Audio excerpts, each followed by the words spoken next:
Le dernier train. Il était tard, ce soir-là, lorsque Julien monta dans le dernier train qui le ramenait à sa ville natale. L'air était froid, et les lumières de la gare projetaient des ombres longues et inquiétantes sur le quai désert. Julien serra son manteau autour de lui, essayant de chasser les souvenirs qui lui revenaient en mémoire. Julien n'avait pas mis les pieds dans sa ville natale depuis 10 ans.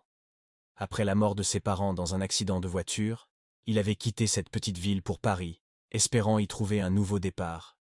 Il avait réussi à construire une carrière respectable dans une grande entreprise, mais la réussite professionnelle n'avait jamais comblé le vide laissé par la perte de sa famille. Ce soir-là, il retournait dans la maison de son enfance pour la première fois depuis cet accident tragique. Sa tante, qui avait pris soin de lui après la mort de ses parents, venait de décéder, et il devait régler les affaires familiales et décider de ce qu'il ferait de la vieille maison. Assis dans le train, Julien regardait défiler le paysage nocturne à travers la vitre, chaque kilomètre le rapprochant de ses souvenirs les plus douloureux. Il se remémorait les rires partagés avec ses parents, les longues promenades en forêt, et les soirées passées autour de la cheminée. Ces moments de bonheur semblaient appartenir à une autre vie. Le train arriva finalement à destination. Julien descendit du wagon et se retrouva face à la gare de son enfance. Tout semblait inchangé, comme figé dans le temps. La rue principale, les petites boutiques et même les vieux lampadaires étaient exactement comme dans ses souvenirs. Il marcha lentement jusqu'à la maison familiale. La clé rouillée tourna difficilement dans la serrure, et la porte s'ouvrit dans un grincement sinistre. La maison était plongée dans l'obscurité. Julien alluma la lumière du salon et fut accueilli par une odeur de renfermé. Les meubles étaient recouverts de draps blancs, comme des fantômes veillant sur le passé. Il monta à l'étage et entra dans sa vieille chambre. Tout était là, intact. Les posters sur les murs, les livres sur les étagères, et même son vieux ballon de foot dans un coin. Julien s'assit sur le lit et sentit les larmes monter.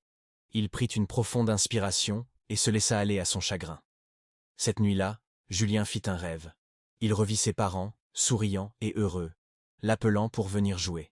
Il se réveilla en sursaut, le cœur battant. Le rêve lui avait semblé si réel. Il réalisa alors que, malgré la douleur, il devait affronter son passé pour pouvoir avancer. Au matin, Julien décida de rénover la maison et de s'y installer. Il voulait redonner vie à cet endroit chargé de souvenirs et y créer de nouveaux moments de bonheur.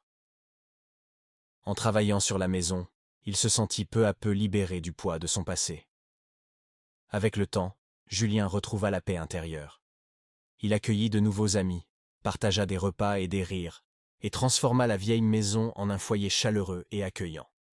En acceptant son passé et en embrassant son avenir, Julien trouva enfin la sérénité.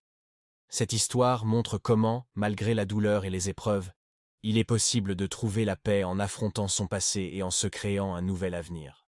Abonne-toi si tu as aimé cette histoire, et n'hésite pas à me dire en commentaire si tu veux que je continue de partager ces genres d'histoires.